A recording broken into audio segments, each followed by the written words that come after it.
जय हिंद दोस्तों, मैं हूं भाग्यराज। आप सभी का स्वागत करता हूं इलेक्ट्रिकल के एमसीक्यू सेक्शन में। वीडियो एक दिन बाद मिल रहा होगा क्योंकि मैं अभी इस मॉडल पे काम कर रहा हूं। आप देखेंगे कि मैं अब आपके लिए ना इस टाइप का क्वेश्चन लूंगा जो बड़ा बड़ा आपको दिखे भी और आपके लिए बहुत बेनिफिशियल रहेगा।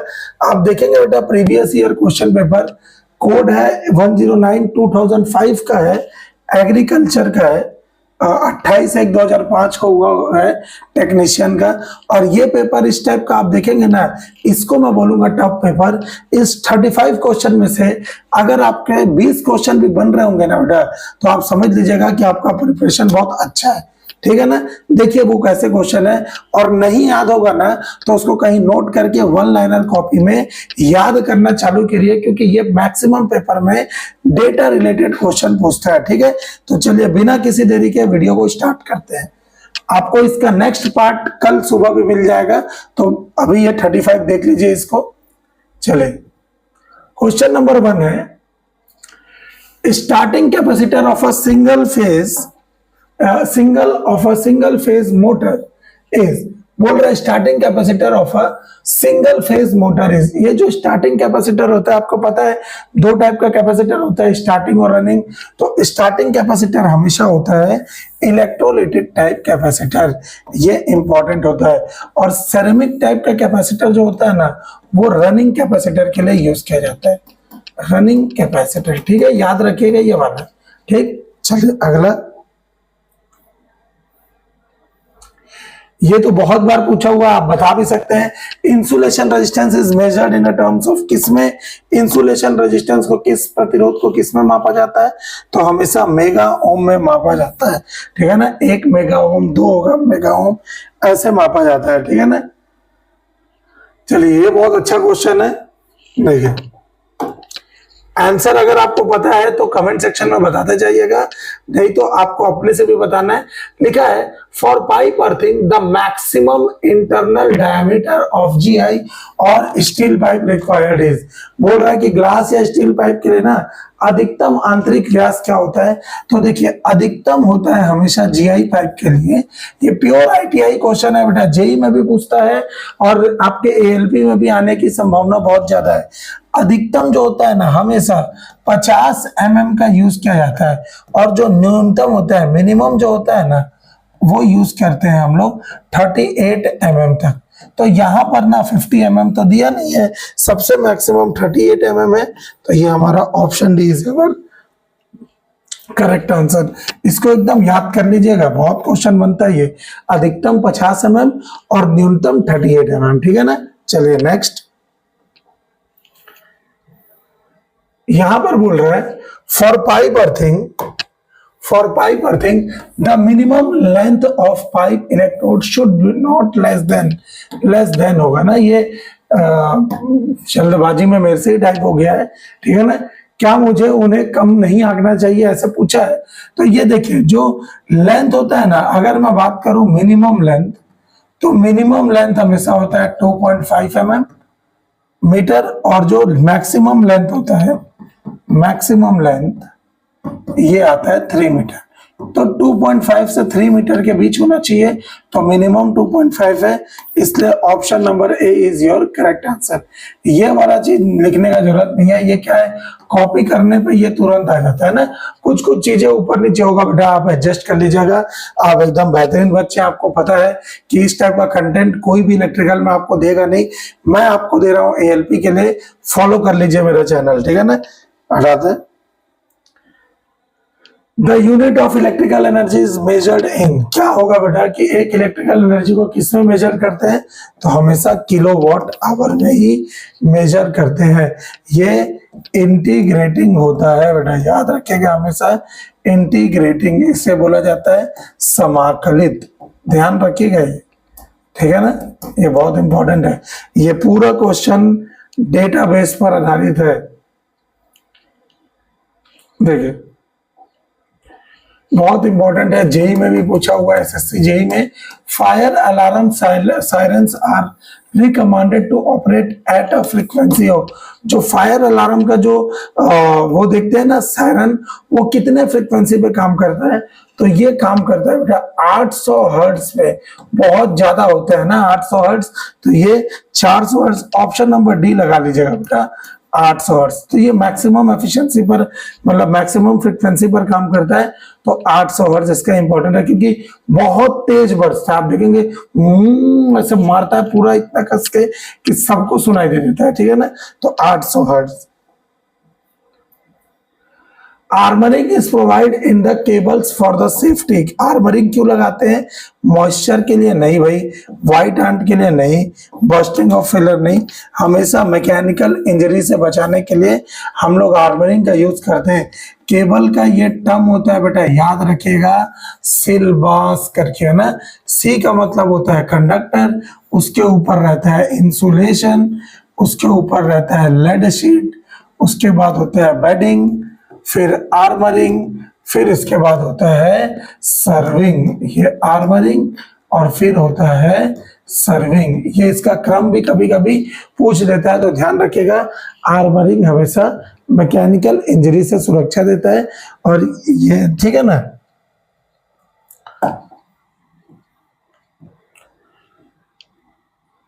देखिए क्या बोल रहा है, अच्छा क्वेश्चन है।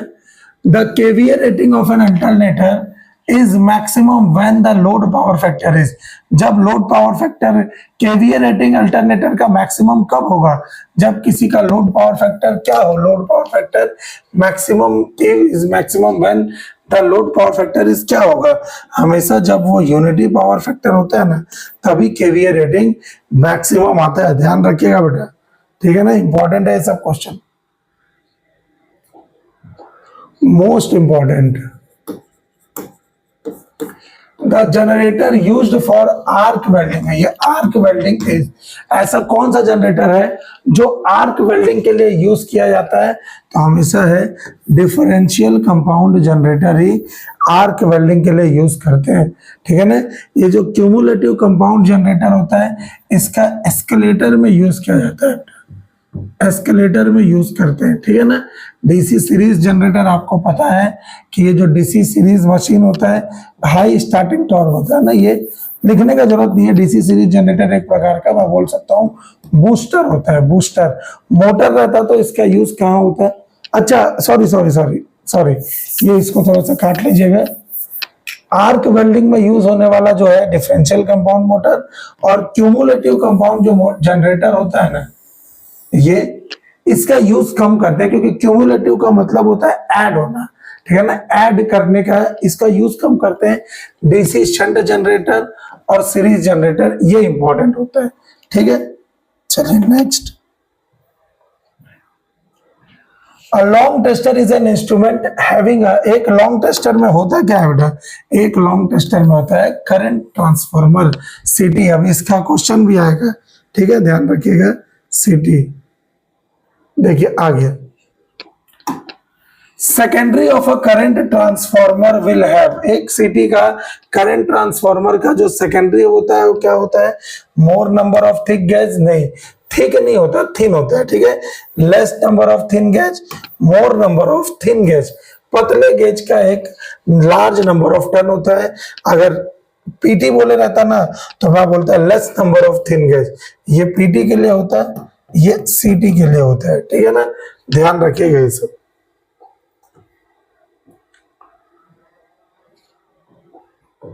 देखिए, if the CT is rated, ये रेटेड है as 100 ampere divided by 5 ampere, the multiplying factor K is, हमेशा जो मल्टीप्लाइंग के फैक्टर होता है ना, इन दोनों को जो भी रेटिंग दिया है उनको उसको डिवाइड कर दो, तो 520 आ रहा है ना, तो 20 हमारा क्या होगा? मल्टीप्लाइंग फैक्टर रहता है, ठीक है ना। ऐसे ऐसे क्वेश्चन पूछता है बेटा एएलपी में, इसीलिए मैं बोला आज के पेपर में अगर 35 में आपसे 17 से 20 क्वेश्चन बन रहे ना, मतलब आपका प्रिपरेशन ठीक ठाक है, ठीक है ना। देखिए ये टफ होता है बेटा। ये सब पेपर को मैं टफ इसलिए बोलूंगा क्योंकि इसमें मैक्सिमम डेटा रिलेटेड क्वेश्चन दे दिया है, कंसेप्ट कुछ है ही नहीं, आपको सिर्फ डेटा याद रखना है और टिक मारते जाना है। और याद रखिएगा जिस पेपर में डेटा आता है ना वो क्वेश्चन पेपर टफ हो जाता है, और इसका जो ज्यादा कट ऑफ होगा ना 60-65 ही जाता है, नहीं जाता है, सब पेपर का बहुत हार्ड है, ठीक है ना। देखिए लिखा है a 3-phase 20 kVA load is having 0.8 lagging power factor, the true power is, तो पावर होता है बेटा VI cos phi, यही होता है। हमको पावर निकालना है तो VI का मतलब KVA दिया हुआ है 20 इंटू cos phi दिया हुआ है 0.8। आप इसको सॉल्व करेंगे 8 दूनी 16 और ये एक अंक के बाद तो कितना आ गया 16, क्योंकि ये KVA था ना तो ये आ जाएगा किलोवाट, तो आंसर आ जाएगा 16 किलोवाट। माफ करिएगा बेटा 12 बज गया इसलिए ऐसा थोड़ा सा नींद आ रहा है, ठीक है। देखिएगा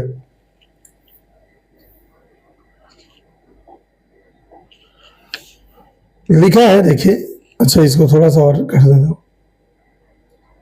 ठीक। क्वेश्चन लिखा है the only type of fluorescent lamp which can used in dimming circuit. Dimming का मतलब होता है अगर लाइट कभी डिम हो गया, बल्ब जल गया, तेज हो गया, तो इस साइड में कौन सा यूज करते हैं, तो हमेशा रैपिड स्टार्ट यूज करते हैं जो डिमिंग सर्किट को क्या कर देता है, कम कर देता है, ठीक है ना। तो ये answer number D. The function of inverter, क्या होगा इन्वर्टर का फंक्शन, तो आपको पता है AC टू DC क्या होता है बेटा, तो इसे कहा जाता है रेक्टिफायर, ठीक है। DC टू AC ये होता है बेटा इन्वर्टर,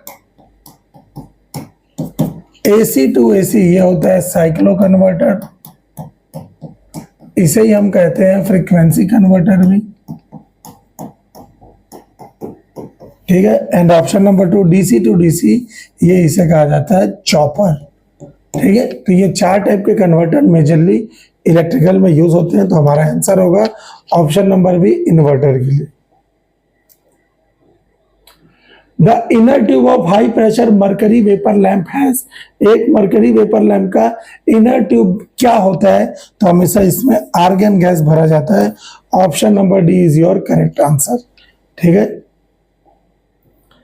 आप बस लगाते जाइए बेटा और पढ़ते जाइएगा इसको। देखिए the efficiency of sodium vapour lamp, sodium vapour lamp का जो एफिशिएंसी है ना, किसी किसी जगह में 100 ल्यूमेन पर वॉट लिखे रहता है और किसी किसी जगह में 110 ल्यूमेन पर वॉट होता है। अभी के जो आयोग है ना इसमें 110 ल्यूमेन पर वॉट को सेलेक्ट किया था, और जो SSC लेता है ना SSC JEE ये लेता है 100 ल्यूमेन पर वॉट। अब ये आपके ऊपर है कौन सा लेगा, लेकिन मैं हमेशा बोलूंगा जो मैक्सिमम होता है 100 से 110, तो मैक्सिमम एफिशिएंसी को ही आप हमेशा प्रेफरेंस दीजिए, तो 110 ल्यूमेन पर वॉट। और ध्यान रखिएगा कि लैंप की एफिशिएंसी को ना ल्यूमेन पर वॉट से ही दिया जाता है, इसका यूनिट होता है, ठीक है ना। ये चीजें आपको याद रखना है। मैं आपको ये भी बताता हूं बेटा कौन सा ऑप्शन अभी प्रचलित है, कौन सा आयोग किस जगह पर आंसर लिया है, मेरा काम है ये आपको बताना ताकि आपसे गलतियां ना हो, ठीक है ना। The ignition voltage of a sodium vapour lamp varies from, एक सोडियम वेपर लैंप का प्रज्वलन वोल्टेज भिन्न होता है। तो सोडियम वेपर लैंप का जो इग्निशन का मतलब होता है चालू होने वाला जो वोल्टेज होता है ना 400 से 600 वोल्ट तक होता है, ये सोडियम वेपर लैंप में आता है, ठीक है, ये याद रखना है। द थर्मोस्टर यूज्ड इन रेफ्रिजरेटर, थर्मोस्टर जो होता है ना वो क्या यूज होता है भाई किस जगह पर, तो हमेशा लिक्विड टाइप थर्मोस्टर का ही मैं यूज करता हूँ रेफ्रिजरेटर में। बायोमेटेलिक नहीं होता, रॉड टाइप नहीं होता, डिस्क टाइप नहीं होता, लिक्विड टाइप ही रहता है, ध्यान रखिएगा इसको। ये सब वन लाइनर है, याद रखना है, ये सब में कंसेप्ट नहीं लगाते बेटा, सीधा सीधा क्वेश्चन है, हमको भाई ऑप्शन इसको क्या करना है रट्टा मारना है, क्योंकि मेन पेपर में अगर ये नहीं बनाना तो हमको बहुत ज्यादा अखर जाएगा, ठीक है ना। ध्यान दीजिएगा, लिखा है टेबल फैन, लिखा है table fan with double insulation need not have, मतलब एक डबल इंसुलेशन वाले टेबल फैन में इनमें से किसकी आवश्यकता नहीं होगी, तो हमेशा अर्थ वायर की आवश्यकता नहीं होगी, बाकी ये तीनों वायर होने चाहिए, ठीक है। अगला क्वेश्चन है सेंट्रीफ्यूगल पंप बोल रहा है कि सेंट्रीफ्यूगल पंप में not lift water if there is a leakage in. एक सेंट्रीफ्यूगल पंप अगर वाटर पानी ऊपर ही नहीं उठाएगा, अगर इसमें क्या हो, कहीं ना कहीं लीकेज हो, किसमें, डिलीवरी पाइप नहीं भाई, सक्शन पाइप इंपॉर्टेंट होता है, ओवरहेड टैंक पे भी नहीं, नन ऑफ द अबव भी नहीं होगा, क्या होगा, सक्शन पाइप जो ऊपर उठाने वाला पाइप होता है, अगर उसी में छेद हो या उसी में लीकेज हो ना, तो ये कभी पानी को उठा ही नहीं पाएगा। तो option number B is your correct. ये मैकेनिकल का क्वेश्चन है जो मैकेनिकल वाले पढ़ते हैं, ठीक है ना, ये सब मैकेनिकल के क्वेश्चन डाल दिया है, क्योंकि इलेक्ट्रिशियन में कुछ कुछ आपको मैकेनिकल के भी, रेसिप्रोकेटिंग पंप हो गया जो उन लोग एक पढ़ते हैं, laminar flow, rectangular flow, linear flow, ये सब वो लोग पढ़ते हैं, तो उसी के बारे में यहाँ पे दे दिया है। फ्लो फ्रॉम अ रेसिप्रोकेटिंग है ना, प्रोसेटिंग पंप विल बी, एक रेसिप्रोकेटिंग पंप का जो फ्लो होगा हमेशा कैसा होता है, तो पल्सेटिंग होता है बेटा, आवर्ती होता है, ऐसे करके ये पल्सेट करते हुए जाता है, ठीक है ना। Reciprocating is reciprocating as dash pump is also called, मतलब एक रेसिप्रोकेटिंग पंप को और क्या कहते हैं, तो रेसिप्रोकेटिंग पंप को ना हम लोग पिस्टन पंप या प्लंजर पंप भी कहते हैं, ध्यान रखिएगा। ये मैकेनिकल का क्वेश्चन है, लेकिन क्या है, इलेक्ट्रिकल में कभी कभी बना के पूछ देता है, तो पिस्टन पंप या प्लंजर पंप भी कहते हैं, ठीक है ना, ध्यान रखिएगा। ये भी, इसमें ये भी लिख लीजिएगा बेटा, ये जो पंप होता है ना, ये पिस्टन पंप, ये पॉजिटिव डायरेक्शन पंप होता है, पॉजिटिव डायरेक्शनल पंप होता है, ठीक है। तो रेसिप्रोकेटिंग पंप एक प्रकार का पॉजिटिव डायरेक्शनल पंप होता है। ये अभी वो व्यापम का पेपर हुआ था सब इंजीनियर में, तो उसमें इससे बहुत क्वेश्चन आता था, तो मैंने रीड किया था। ये मैकेनिकल वाले एक बुक पढ़ते हैं, वो बहुत इंपॉर्टेंट है उनके लिए बुक, ए के नाग, पी के नाग करके ऐसे, तो वही बुक से मैंने थर्मोडायनेमिक्स जब स्टार्ट किया था तो इस चीजों को पढ़ा था 3-4 महीने पहले, तो याद है, तो मैंने बना दिया, ठीक है। देखिए लिखा है, the change over time in the semi automatic star delta starter will be desired by, ये किसके कारण होता है, तो ऑपरेटर के कारण, है ना, ऑपरेटर के कारण ही ये क्या होगा, ओवर टाइम क्या होगा, ये चेंज करता है, ठीक है। तो इसका आंसर आएगा ऑपरेटर। इसका आंसर जो है ना आयोग ने नहीं लिया, लेकिन 1 metric HP is equal to 1 HP कितना होता है, तो आप बोलेंगे सर 735.5 वॉट या फिर 746 वॉट होता है। तो अगर इसमें से देखा जाए ना तो 746 आंसर हो जाता, क्योंकि 735.5 देता तब मैं बोलता कि ये दोनों के दोनों सेम है। तो option number B is your correct answer, but इसमें ये लिया नहीं क्योंकि दो ऑप्शन सेम कर दिया है ना, ये मैं नहीं किया हूं, ये मेन पेपर में ही दिया है। तो हर एक पेपर में कुछ 1-2 क्वेश्चन गलतियां होती है जिसको आयोग काट लेता है ना, इसलिए मैंने कोई चेंजेस नहीं किया। मैं इसको अपने से वैल्यू डाल सकता था लेकिन नहीं डाला, दिखाना चाहता हूं कि ये पेपर में देखिए ऐसा भी क्वेश्चन आता है जो आपको कंफ्यूज करेगा, और ये सब क्वेश्चन में क्या है, आपको पता होते हुए भी आपको एक नंबर छोड़ना पड़ जाता है, या तो एक नंबर सभी को मिल जाएगा या सबका माइनस होगा, मतलब 99 में मार्किंग आएगा, ये ऐसा भी होता है, ठीक है ना। तो ये सब जो पढ़ने वाले बच्चे ना उनके लिए ये सब डिसएडवांटेज हो जाता है, क्योंकि अगर उनका सही रहता ना तो मतलब मान लो 100 में 30 बच्चे लोग इसको बनाए तो 30 में उनका नंबर आता है, तो थोड़ा सा चांसेस बढ़ जाता है। इसीलिए ये सब चीजें जो एक्चुअली प्रिपरेशन किया रहता है उनके लिए थोड़ा मुश्किल हो जाता है। देखिए लिखा है,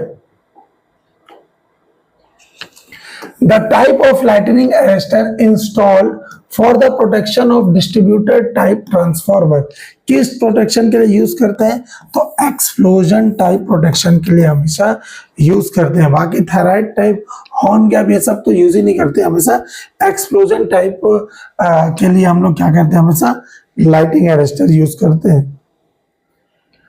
हाँ ये देखिए, ये ना एमपी जेई में भी पूछा हुआ है, और इसको ना स्टूडेंट लोग मेरे से पूछे भी थे पेपर देने के बाद, 2023 का बात है, ये एमपी में पूछा था।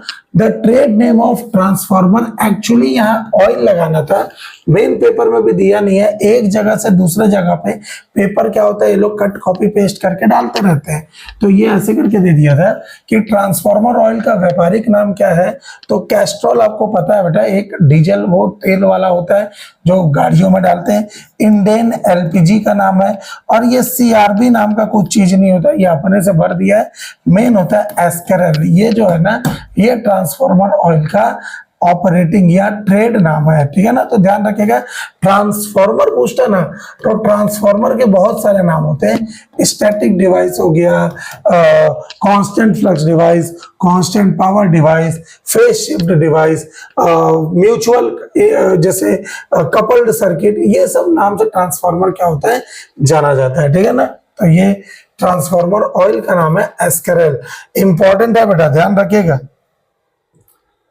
देखिए लिखा है अगला question, crackle test on transformer oil is to find out the presence against.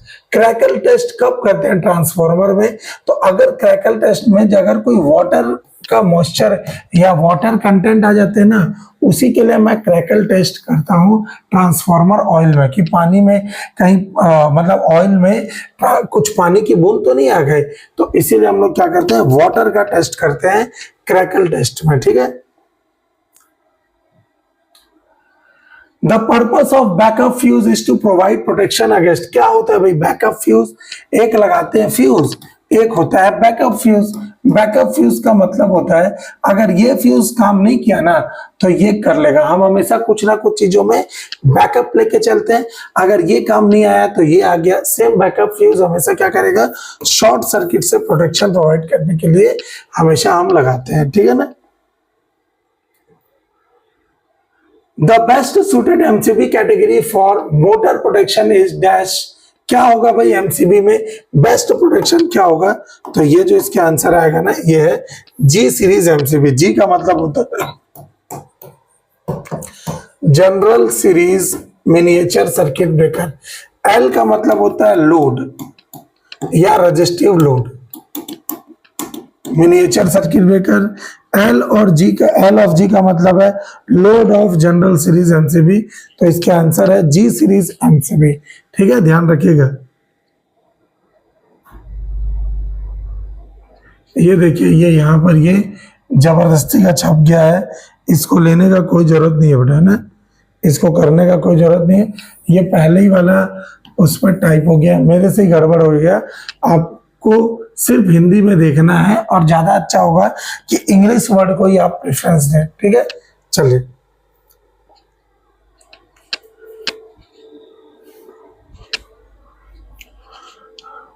अगला क्वेश्चन है, वही वाला आ गया, ओहो ये वाला ऊपर आता है, ऊपर वाला नीचे आता, ठीक है। उसमें लिखा है if the capacitor in a capacitor type fan is shorted the fan will. अगर एक कैपेसिटर स्टार्ट मोटर में एक कैपेसिटर शॉर्ट हो गया ना तो क्या होगा, मोटर रन ही नहीं करेगा। Option number A is your correct answer, ठीक है ना। देखिए आपको जल्दी से क्वेश्चन प्रोवाइड करने के लिए ही ना मैं लैपटॉप में ये सब काम कर रहा था और ये थोड़ा इधर उधर हो गया, क्योंकि मैं चाह रहा हूँ आप क्वेश्चन को हिंदी में देख लें। तो ये जो क्वेश्चन का हिंदी है ना ये आपको यहाँ पर ऊपर मिल जाएगा इस जगह पे। यदि कैपेसिटर वाले पंखे में लगा कैपेसिटर शॉर्ट हो जाए तो पंखा घूमेगा ही नहीं, ठीक है ना। यही वाला यहाँ पे नॉट रन आ गया, ठीक है ना। लास्ट में मैं स्कैनर दे दूंगा, आप वो स्कैन करेंगे तो आपको पूरा पेपर मिल जाएगा, ठीक है। देखिए क्वेश्चन बोल रहा है the material used in oven as heating element is. Oven में जो मटेरियल यूज होता है वो क्या यूज करते हैं हम लोग, तो यूरेका यूज करते हैं। आप मुझे कमेंट सेक्शन में बताएंगे कि यूरेका को और किस नाम से जाना जाता है, या यूरेका में कौन से दो मटेरियल मिलते हैं, आप मुझे कमेंट सेक्शन में बताएंगे, ठीक है। चलो केमिस्ट्री का क्वेश्चन है बेटा, लेकिन बनाना है। A DC series generator when connected series with long transmission line it will be called as एक डीसी सीरीज जनरेटर जब किसी अधिकतम जनरेटर के लिए काम आना चाहिए अरे यार ये पूरा का पूरा साला गड़बड़ हो गया यार मेरे से, पैट तरीके। ठीक है, अभी मैं आपको हिंदी में समझा देता हूं। ये बोल रहा है कि जब कोई डीसी सीरीज जनरेटर को ना हम किसी लंबी वितरण लाइन में यूज करते हैं ना, तब वो क्या किस नाम से जाना जाता है? तो हमेशा वो नाम से जाना जाता है एक बूस्टर। बूस्टर का मतलब ही होता है डीसी सीरीज जनरेटर, ये बूस्टर का मतलब ही होता है। ठीक है ना, ये ध्यान रखिएगा।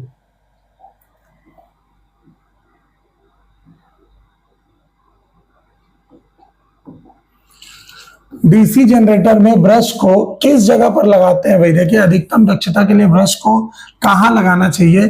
तो हमेशा ब्रश को, एक डीसी जनरेटर होता है ना, तो ये जीएनए होता है, ज्योमेट्रिकल न्यूट्रल एक्सिस, और एक ऐसा होता है एमएनए, ये ऐसे। तो हमेशा ब्रश को ना एमएनए में, मैग्नेटिक न्यूट्रल एक्सिस में ही ब्रश को लगाते हैं मैक्सिमम एफिशिएंसी के लिए। तो आंसर हो जाएगा एमएनए। इसका फुल फॉर्म होता है मैग्नेटिक न्यूट्रल एक्सिस। ठीक है, और जीएनए का मतलब होता है ज्योमेट्रिक न्यूट्रल एक्सिस। ठीक है, तो हम इसे एमएनए में लगाते हैं। आज का लास्ट क्वेश्चन है ये, बोल रहा है एक स्क्वायरल केज इंडक्शन मोटर का ना दो प्राथमिक पार्ट्स कौन कौन से हैं? इंडक्शन मोटर के दो प्राइमरी भाग कौन से हैं? तो rotor stator, stator field, capacitor, या डीसी सीरीज मोटर? तो रोटर एंड स्टेटर है। तो मुझे आप कमेंट सेक्शन में बताइएगा कि इस 35 क्वेश्चन में आपसे कितना बना। क्या आपने लगभग पूरा बना दिया या फिर आपको प्रॉब्लम हुआ? ऐसे ही प्रॉब्लम हो रहा है ना, मतलब क्या है, आप चीजें सही पढ़ रहे हैं बेटा, बस इसको वन लाइनर में बार बार इसको रिपीट करिए, क्योंकि मुझे लगता है इस 35 में कम से कम नहीं भी तो ना 3 से 4 क्वेश्चन आपके पेपर में यूं ही बन जाएगा। कल मैं फिर आपको 35 क्वेश्चन का क्वेश्चन करा दूंगा। कल आपको 2 वीडियो मिलेगा, एक सेपरेट ट्रांसफॉर्मर का और एक ये वाला, इसका नेक्स्ट 35। ठीक है, तो बने रहिएगा वीडियो से। और वीडियो में नए हैं, मेरे चैनल पर नए हैं, तो मेरे चैनल को सब्सक्राइब जरूर कर लीजिएगा और अपने दोस्तों में भी शेयर जरूर करिए। ठीक है, मिलते हैं अगले वीडियो में। मैं स्कैनर दे देता हूं, आप इसको स्कैन करेंगे तो आपका ये पूरा पेपर निकल जाएगा। ठीक है ना, आज के सेशन में जो भी हुआ है। ठीक है ना, ये स्कैनर है, आप ले लीजिए, स्कैन करेंगे तो आ जाएगा। चलिए मिलते हैं अगले वीडियो में। थैंक यू सो मच, जय हिंद।